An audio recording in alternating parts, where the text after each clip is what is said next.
আসসালামু আলাইকুম মালয়েশিয়া প্রবাসী ভাইগণ, আশা করি আপনারা প্রত্যেকে ভালো আছেন। মালয়েশিয়া হতে এইমাত্র পাওয়া ব্রেকিং নিউজ। মালয়েশিয়া ভিসা মেয়াদ অতিক্রম করলে 2000 রিঙ্গিত জরিমানা। চলুন খবরে বিস্তারিত জেনে নেওয়া যায়। মালয়েশিয়াতে থাকা প্রবাসীদের জন্য একটা বড় ধরনের দুঃসংবাদ রয়েছে, বিশেষ করে যারা মালয়েশিয়াতে ভিসার মেয়াদ শেষ করে অতিবাহিত করেছেন তাদের জন্য বড় ধরনের বিপদ। হঠাৎ করেই মালয়েশিয়ার স্বরাষ্ট্র মন্ত্রণালয় থেকে এক কঠোর ঘোষণা দেওয়া হয়েছে, যারা অবৈধভাবে মালয়েশিয়াতে বসবাস করছে।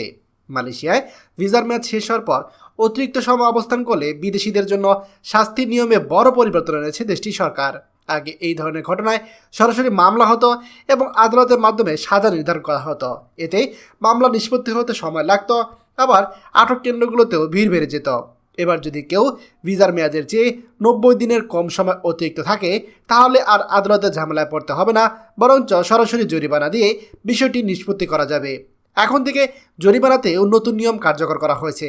সেখানে বলা হয়েছে 1 থেকে 30 দিন অতিরিক্ত থাকলে প্রতিদিনের জন্য 30 রিঙ্গিত করে জরিমানা দিতে হবে। সর্বোচ্চ জরিমানা হবে 900 রিঙ্গিত। এছাড়া 31 দিন থেকে 60 দিন অতিরিক্ত থাকলে সরাসরি 1000 রিঙ্গিত জরিমানা। এছাড়া 61 দিন থেকে 90 দিন অতিরিক্ত থাকলে জরিমানা হবে 2000 রিঙ্গিত। তবে কেউ যদি 90 দিনের বেশি সময় ভিসার মেয়াদ পার করে থাকেন, সেক্ষেত্রে আগের মতো মামলা হবে এবং তাকে আদালতে প্রয়োজনীয় আইনি ব্যবস্থা নেওয়া হবে। প্রশ্ন করতে পারেন, কেন এই পরিবর্তন? দেখুন, মালয়েশিয়ার স্বরাষ্ট্রমন্ত্রী সাইফুদ্দিন নাসুসান ইসমাইল তিনি জানিয়েছেন, এই নতুন নিয়মে আগে যেখানে মামলা নিষ্পত্তি হতে 14 দিন পর্যন্ত সময় লেগে যেত, এখন তা মাত্র 1 দিনে শেষ হবে। এতে বিদেশিদের ঝামেলা কমবে এবং ইমিগ্রেশন আটক কেন্দ্রগুলোতেও ভিড় অনেকটা হ্রাস পাবে। পাশাপাশি মালয়েশিয়ার সরকারও কিন্তু অনেক বেশি ইনকাম বাড়বে।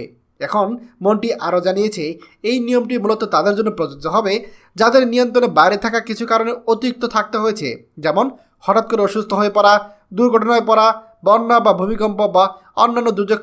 এই সকল কারণে যুক্তিসঙ্গত যে কোনো কারণ দেখাতে পারেন, তাহলে জরিমানা দিয়ে সহজে দেশে ফেরা তাদের জন্য সহজ হবে। এছাড়া বলতে গেলে মালয়েশিয়ার ভিসার মেয়াদ শেষ হওয়ার পর 3 মাসের মধ্যে তারা চাইলে জরিমানা দিয়ে পার হতে পারবে, কিন্তু 90 দিনের বেশি যদি হয়ে যায়, সেক্ষেত্রে তাদের মামলা থেকে রেহাই নেই। এখন আপনারা অনেকেই অবৈধভাবে যারা কিনা ট্যুরিস্ট ভিসা নিয়ে মালয়েশিয়ায় প্রবেশ করছেন, মালয়েশিয়ায় প্রবেশ করার পর তারা 1 মাস 2 মাস মালয়েশিয়াতে বিভিন্ন জায়গায় কাজ খোঁজার চেষ্টা করছেন, কিন্তু সেটেল হতে পারছেন না। তারা কিন্তু এখন চাইলে এই 2000 রিঙ্গিত জরিমানা দিয়ে মালয়েশিয়া ত্যাগ করতে পারবেন। যদিও খরচ অনেক, কিন্তু তারপরেও আপনার কাছে সুযোগ থাকবে। খবরটি দয়া করে আমাদের মালয়েশিয়া প্রবাসী সকল ভাইদের সাথে এখনই শেয়ার করে সবাইকে এই গুরুত্বপূর্ণ খবরটি জানার সুযোগ করে দিন। আর আপনি যদি আমাদের এই চ্যানেল নতুন হয়ে থাকেন, অবশ্যই আমাদের চ্যানেলটিকে সাবস্ক্রাইব করুন, মালয়েশিয়ার সকল গুরুত্বপূর্ণ খবর সবার আগে পাওয়ার জন্য। ধন্যবাদ সবাইকে। আমাদের সকল ভিডিও আপডেট সবার আগে পেতে আমাদের চ্যানেলটিকে সাবস্ক্রাইব করুন। সাবস্ক্রাইব করতে সাবস্ক্রাইব বাটনে ক্লিক করুন এবং বেল আইকনে চাপুন, যাতে আমাদের কোনো নতুন ভিডিও আপনি মিস না করুন।